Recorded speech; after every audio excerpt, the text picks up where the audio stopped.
Olá, tudo bem? Como você vai? Eu me chamo Pastor Rômulo, eu sou da Missão Batista para os Povos e hoje eu gostaria de iniciar uma série de pequenos estudos bíblicos que tratam sobre questões importantes para a sua vida. Essas questões têm sido vivenciadas por mim e eu posso lhe dizer, lhe garantir que tem sido uma tremenda bênção desde o dia em que eu comecei a aplicar. Hoje quero falar sobre o novo nascimento. O que é o novo nascimento? Para que serve? É para quem? Quem produz o novo nascimento? Então, para que eu possa responder a essas perguntas, eu gostaria de compartilhar uma leitura bíblica que está no Evangelho de João, no capítulo 3. E havia entre os fariseus um homem chamado Nicodemos, príncipe dos judeus. Este foi ter de noite com Jesus e disse-lhe: Rabi, bem sabemos que és mestre vindo de Deus, porque ninguém pode fazer esses sinais que tu fazes se Deus não for com ele. Jesus respondeu e disse-lhe: na verdade te digo que aquele que não nascer de novo não pode ver o reino de Deus. Disse-lhe Nicodemos: como pode um homem nascer sendo velho? Pode porventura tornar a entrar no ventre de sua mãe e nascer? Jesus respondeu: na verdade te digo que aquele que não nascer da água e do Espírito não pode entrar no reino de Deus. O que é nascido da carne é carne, e o que é nascido do Espírito é Espírito. Não te maravilhes de ter te dito: necessário vos é nascer de novo. Precisamos entender algumas coisas aqui. Quando Jesus fala para Nicodemos sobre nascer de novo, fala para um homem que era entendedor da lei de Deus. Era um grande líder, era um homem que exercia uma influência sobre os judeus daquela época e teve um encontro com Cristo. E de repente Jesus lança esse desafio dele pensar sobre o novo nascimento. Para que nós possamos pensar melhor, é necessário nos reportarmos ao início de tudo. Quando Deus criou a terra, quando todas as coisas foram feitas, quando veio o homem, quando veio a mulher, o que Deus fez ali foi para aquele casal. Foi para os dois. No entanto, estabeleceu limites, mas queria espontaneidade. Queria que eles fizessem as coisas de uma forma espontânea. Ocorre que a decisão que eles tomaram em determinado momento permitiu com que aquele relacionamento que Deus havia estabelecido fosse quebrado.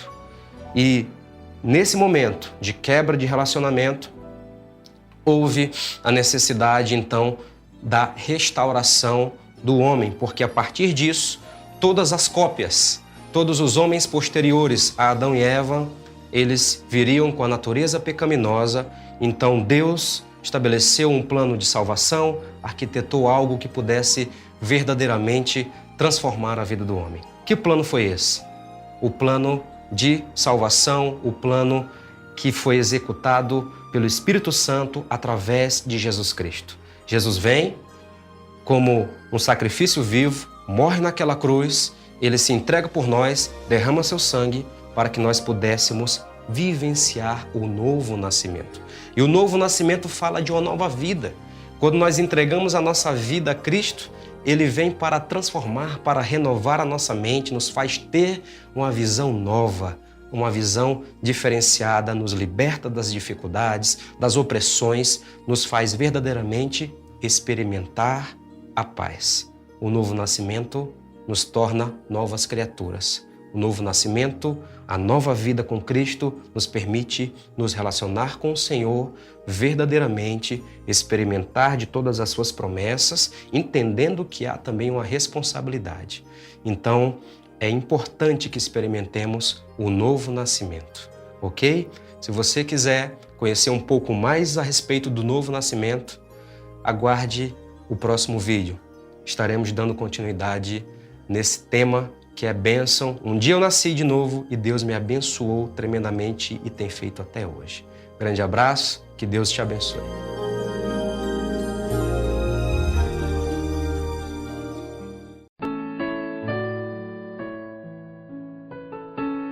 Minha vida no esporte começou aos 9 anos de idade. Foi quando eu fui morar no interior de São Paulo e minha mãe me colocou em alguns esportes, mas o esporte que me chamou a atenção foi o basquete. Aos 11 anos para 12 anos eu comecei a treinar numa escolinha no interior de São Paulo. E aí fui desenvolvendo, fui praticando, fui me adaptando e com isso eu pude ir para fora da cidade para poder jogar. Foi quando eu fui para Americana e lá em Americana eu comecei a jogar num clube um pouco mais profissional. Foi aí que eu fui conhecendo melhor a Cristo também naquela cidade, onde eu frequentava a igreja Nazareno, uma reunião de mulheres, na qual a gente não pregava nenhuma placa de igreja, sim o evangelho. Aí eu fui sendo usada para poder falar do teu amor, bem pequena ainda, com 12 anos de idade. E Jesus foi me moldando, foi me lapidando e eu pude conhecer a Cristo cada dia melhor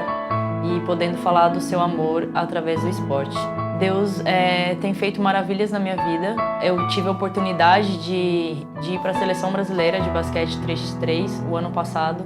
Foi minha primeira viagem internacional e foi muito legal lá para a Rússia. E a experiência foi bem bacana. Deus foi maravilhoso. Ele foi fazendo do jeito que Ele tinha falado para mim, mesmo por tribulações, por pessoas falando coisas que às vezes não me deixava para baixo. Deus falava para mim que estava comigo, que Ele estava no controle. E com isso eu atingi o mais alto objetivo de atletas, né? Defender o seu país, defender a sua camisa em campeonatos internacionais. Deus fez com que eu também realizasse esse sonho. E eu consegui chegar na seleção brasileira. O meu dia a dia na cidade de São Paulo é corrido, né? Com a igreja, com o ministério esportivo dentro da igreja, com o meu trabalho, porque além de ser atleta, eu também sou educadora física e trabalho numa escola com esporte. Não é educação física, é só aula de esporte. E Deus vai me colocando onde Ele acha que eu tenho que falar do seu amor. Às vezes eu nem preciso usar palavras, só o jeito de eu me portar, do jeito de eu agir, do jeito de eu conversar, as pessoas vão sendo tocadas. Inclusive, eu tenho um testemunho que uma amiga me chamava para ir num treino lá em Guarulhos e eu não sabia por que eu ia. Eu queria ainda jogar basquete tradicional, mas Deus me mostrava que não era isso que Ele queria realmente. Ele queria que eu, através da minha vida, tocasse outras pessoas naquele lugar. E foi que, então, a minha amiga conseguiu não, Deus tocou a vida dela tremendamente. E ela sentiu a tua presença de uma maneira sobrenatural. Ela não acreditava em Deus e, a partir daquele momento, ela falou: Cristal, realmente Deus existe. Antes de ir para a seleção brasileira, na verdade, eu recebi uma ligação numa quinta-feira. O diretor da seleção, né, o responsável da seleção, disse: Cristal, nós queremos que você faça parte dessa seleção. E eu fiquei super feliz. O dia mais feliz da minha vida foi quando eu me batizei, mas esse foi o segundo melhor dia mais feliz da minha vida. Só que logo em seguida eu tive provações. No dia seguinte eu machuquei o joelho de uma forma bem forte, né? Eu, como ser humano, não acreditava muito que eu ia conseguir sair daquela situação. Mas Deus disse que Ele estava comigo, que Ele estava no controle. E eu consegui, com fisioterapeutas, com médicos, superar aquela dor que eu sentia, tanto no local da lesão quanto no coração, porque foi bem complicado. Imagina você ter um sonho desde criança e esse sonho, em menos de 24 horas, você machuca o joelho, que você menos espera, que era treinando para poder representar o país, né? Tava treinando e de repente eu senti a lesão, senti um falseio.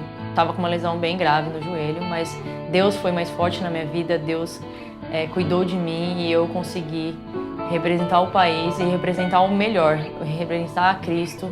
Quero deixar uma palavra para vocês, onde Deus me tocou bem forte naquele momento de tristeza,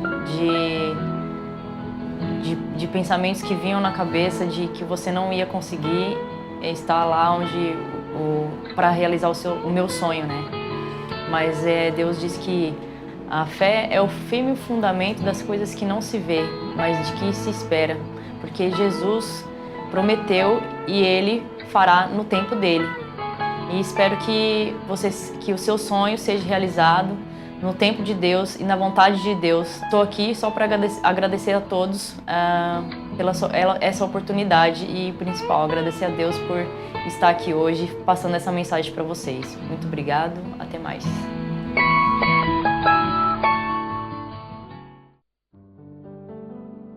Olá, eu quero falar com você em alguns minutos, só alguns minutos, sobre um Deus que não é excludente. Mas o texto que eu vou ler parece que é Deus que exclui, mas eu quero que você me acompanhe e você vai chegar à conclusão que eu estou dizendo. Em Gálatas 5:19 diz assim: porque as obras da carne são manifestas e são prostituição, impureza, lascívia, idolatria, feitiçarias, inimizade, porfias, ciúmes, iras, pelejas, dissensões, heresias, invejas, homicídios, bebedices, glutonarias e coisas semelhantes a estas, acerca das quais eu vos declaro, como já antes vos preveni, que não herdarão o reino de Deus os que tais coisas praticam. Aqui também tem coisas semelhantes a essas, que você pode dizer assim, mas eu não vi falar aí de cigarro, né, de maconha, de droga, de crack, de LSD, de cocaína, não está escrito aqui. Mas ele diz, coisas semelhantes a estas, então quer dizer que essas coisas estão incluídas. Como Deus, quando escreveu isso, não tinha essas coisas ainda, mas Deus, na sua sabedoria, ele sabia que essas coisas iam acontecer, então ele já colocou coisas semelhantes a essas. Então ele diz que não herdarão o reino de Deus que tais coisas praticam. Então você pode me dizer, como é que você diz que Deus não exclui? Você está dizendo que não herdarão o reino de Deus. Mas aqui eu quero ler outro texto que vai corroborar com esse, dizendo, parecendo que exclui, mas eu vou dizer a você que Deus não exclui ninguém. Ele ama você e ama a todos. Aqui diz assim,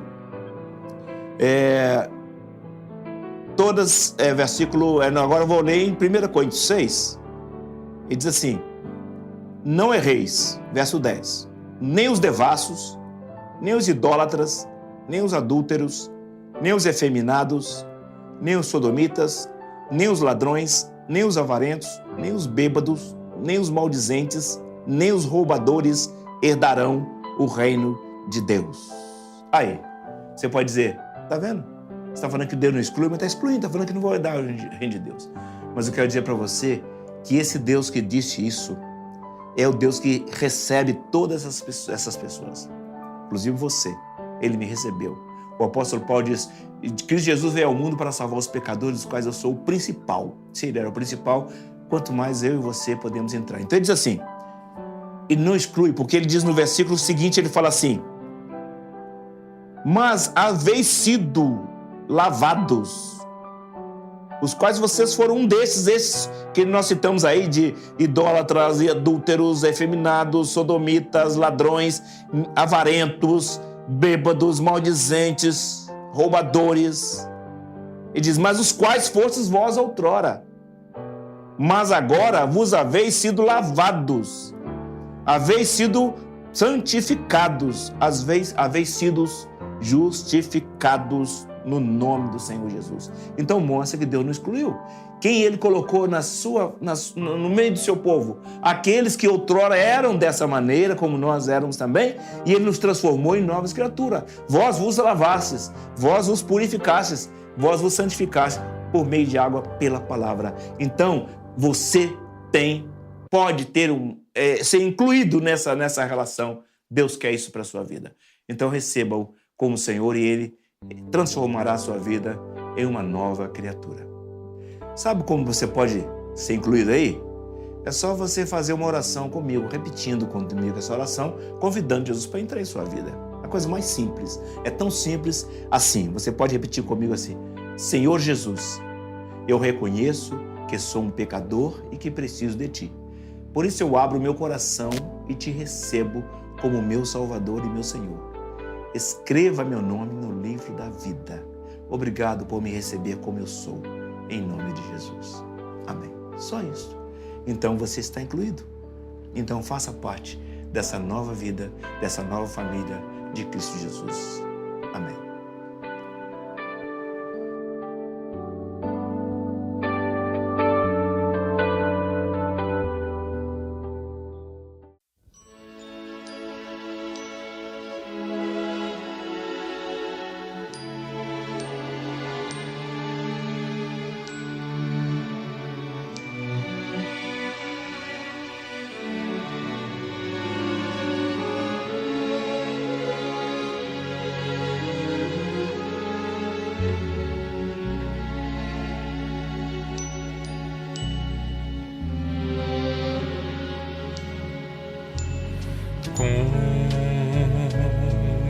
agradecer